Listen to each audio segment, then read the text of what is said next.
मैं किसानों की मांगों को लेकर ये कहना चाहता हूं जी कि किसान दुखी होके इन मांगों को मांगने के लिए मजबूर होके बैठा है यहाँ और मजबूर होके दिल्ली की तरफ आ रहा है। किसी खुशी में नहीं किसान आ रहा है। किसान जब कर्जे से लद गया, आत्महत्याएं बहुत ज़्यादा बढ़ गईं, किसान के घर में खाने को नहीं बचता है, किसान की बच्चों की शादी होनी होती है, कर्ज ले लेके शादियां कर रहा है, तो किसान दुखी होके दिल्ली की तरफ को कूच कर रहे हैं। तो अपनी मांगे बनवाने के लिए दौड़ रहे हैं किसान किसी खुशी से कुछ नहीं कर रहे हैं। WTO के तहत किसानों की MSP रोकी जा रही है।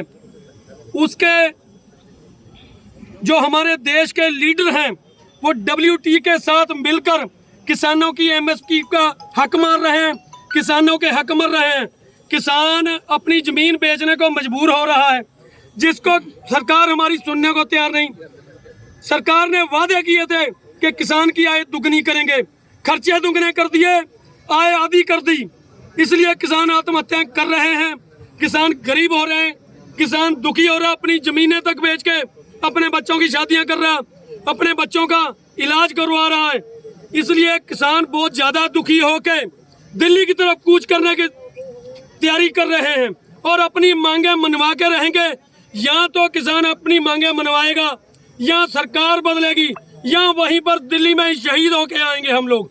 इसलिए ट्रैक्टर दिल्ली की तरफ को करके खड़े कर दिए गए हैं। इसलिए श्रीमान, हम लोग सरकार से फिर अपील करते हैं कि किसानों की मांगों को मान ले सरकार और किसान को राहत दे।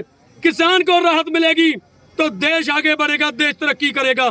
जब 23% GDP हमारी नीचे जा रही थी तो 3.5% का ग्रोथ करके दिखाया था किसानों ने मेहनत करी, कोविड में भी मेहनत करी किसानों ने। किसान नहीं रुका, किसान अन्नदाता है, किसान ने रोटी दिया पूरी दुनिया को। आज किसान की ये हालत हो रही है तो सरकार को सोचना चाहिए किसान सड़क पर क्यों बैठा है। किसानों की मांगों को माने, उसकी कर्ज माफी कर दें। इसलिए हम लोग अपील करते हैं कि सरकार इन मांगों को मान ले। जय जवान जय किसान।